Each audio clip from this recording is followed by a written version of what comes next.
बच्चों के पेट में कीड़ों के बारे में आपने कभी न कभी ज़रूर सुना होगा या फिर आपने ये सुना होगा भी पत्ता गोभी मत खाइए, उससे आपको दिमाग में कीड़ा चला जाएगा।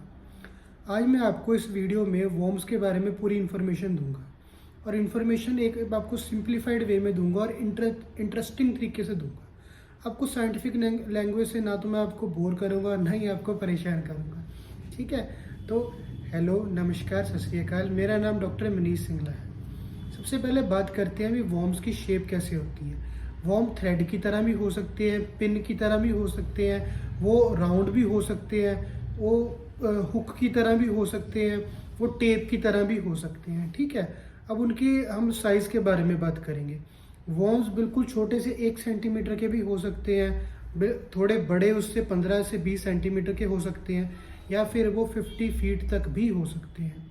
घबराइए मत, उससे बचने का तरीका भी आपको बताऊंगा। ठीक है, अब वॉर्म्स आपके बॉडी में जाते कैसे हैं। वॉर्म्स स्टूल में सिक्रीट होते हैं, स्टूल पॉटी को बोलते हैं। वो ह्यूमन स्टूल में या एनिमल स्टूल दोनों में हो सकते हैं। अब अगर आपकी कहीं पे स्टूल सॉइल में है और वो वहाँ पे वेजिटेबल्स ग्रो कर रही हैं, तो जो वॉर्म्स के अंडे हैं या उनके लार्वा हैं, वो वेजिटेबल से स्टक हो जाते हैं और बिल्कुल माइक्रोस्कोपिक छोटे साइज़ के होने के कारण वो दिखते नहीं हैं। तो अगर आप वो वेजिटेबल या वो फ्रूट्स वहाँ से कंज्यूम करोगे तो आपके बॉडी में वो वॉर्म्स चले जाएंगे। ठीक है, अब उससे आपको बचना कैसे है। कोई भी वेजिटेबल फ्रूट आप लेते हो उसको प्रॉपर वॉश करके, पील करके, कुक करके खाओ।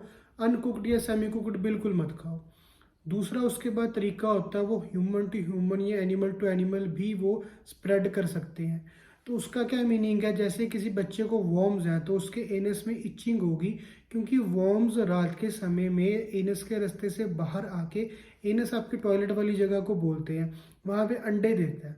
तो जैसे ही बच्चा वहाँ पे इचिंग करता है तो उसके नेल्स में बिल्कुल वो माइक्रोस्कोपिक होने के कारण वहाँ पे चले जाते हैं। तो बच्चा अगर उसको फिंगर को मुंह में डालेगा या उससे कुछ खाएगा या कुछ पिएगा या किसी और को टच करेगा, अपने पेरेंट्स को, अपने फ्रेंड्स को, रिलेटिव्स को, प्लेग्राउंड में, स्कूल में, तो हर जगह वहाँ पे उसको स्प्रेड करेगा। तो उससे आप कैसे बच सकते हो। अगर तो आपके बच्चे को वॉर्म्स है तो उसके नेल्स को ट्रिम कर दीजिए, उसको प्रॉपर बोलिए भी हैंड वॉश करे। अगर वो इचिंग आपको पता लग गया भी कर रहा है तो उसको हटाइए, या फिर कम से कम इतना ज़रूर करिए भी वो अपनी पैंट के ऊपर इचिंग करे वो।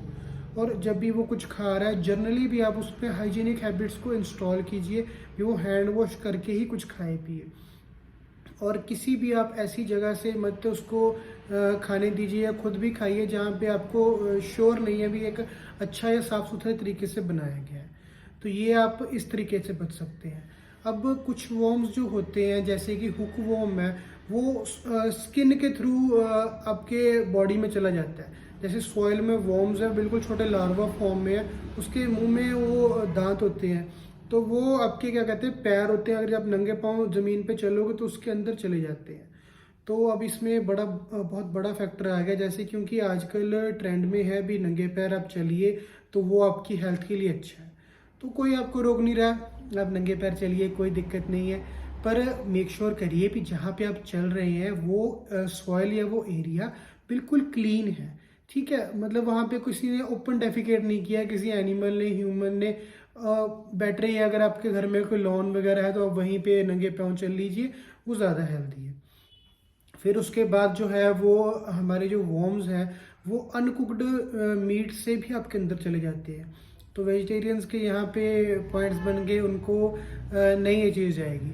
तो जो मीट खाते हैं उनको अपना जो है वो मीट या फिर फिश है वो प्रॉपर कुक करके खाएं। और अगर आप कहीं बाहर घूमने गए हैं तो कई कंट्रीज़ की कुजीन ऐसी है भी वो रॉ फॉर्म में फ़िश को या मीट को सर्व करते हैं, तो वो आप ना खाएं। और ये आप अपनी प्रोटेक्शन खुद कीजिए, इससे भी आपके अंदर वॉर्म जा सकते हैं। वॉर्म्स के सिम्टम क्या क्या होते हैं। ग्राइंडिंग ऑफ टीथ होती है, बच्चों में दांत खिरचता है बच्चा, एनस में इचिंग होती है, बच्चे का वेट रिड्यूस हो जाता है, बच्चे की भूख या कम हो जाती है, बढ़ जाती है। आमतौर पे क्या इन्फॉर्मेशन होती है कि भूख ज़्यादा लगती है, पर ऐसा नहीं है, भूख कम भी हो सकती है। पेट में गैस बन सकती है, बच्चे को लूज मोशन, कॉन्स्टिपेशन हो सकता है, पेट में दर्द बहुत ज़्यादा हो सकता है, कफ हो सकता है, उसको एनस के साथ नोज़ में या ईयर्स में इचिंग हो सकती है उसको। और उसके अलावा अगर आपके ब्लड स्ट्रीम में वॉर्म चला जाए, क्योंकि जैसे हुक वॉर्म है वो ब्लड चूसता है आपका, या स्मॉल फॉर्म में लार्वे आपके पेट की जो लाइनिंग है उसके अंदर से जाके आपके ब्लड स्ट्रीम में आ जाए, तो जैसे ही वो किसी भी ऑर्गन में जाएगा वहाँ पे तकलीफ करेगा। लीवर में चला गया, आपके लंग्स में चला गया, ब्रेन में चला गया, ब्रेन में जाएगा तो एपिलेप्सी, फिट, कन्वल्जन हो जाते हैं। वो या फिर पत्ता गोभी हो या कोई भी वेजिटेबल हो, उसको अगर आप प्रॉपर तरीके से नहीं कंज्यूम करोगे तो आपके जा सकते हैं, ठीक है। तो उसके अलावा लीवर में या लंग्स में है तो वैसी प्रॉब्लम कॉज करेगा, और एक्सट्रीम केसेस में ये लाइफ थ्रेटनिंग भी हो सकता है।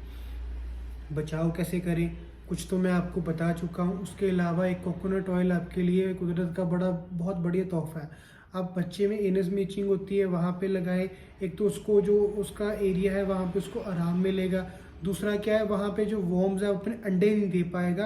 तो कुछ कीड़ों का क्या होता है, लाइफ स्पैन ही 2-3 हफ्ते का, 4 हफ्ते का होता है, वो वैसे ही मर जाएंगे, दोबारा रीअकरेंस के चांसेस नहीं होंगे।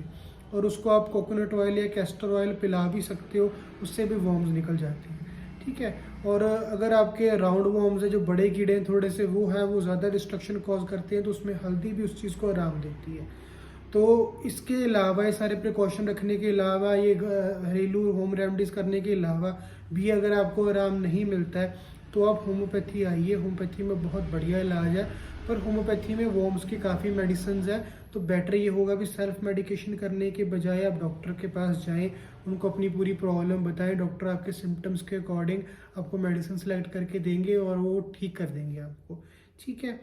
तो आशा करता हूँ ये वीडियो आपके लिए हेल्पफुल रही होगी, आपको बोर नहीं किया होगा, आपको नई चीज़ें जानने को मिली होंगी। Thank you, wish you a happy day and a healthy life.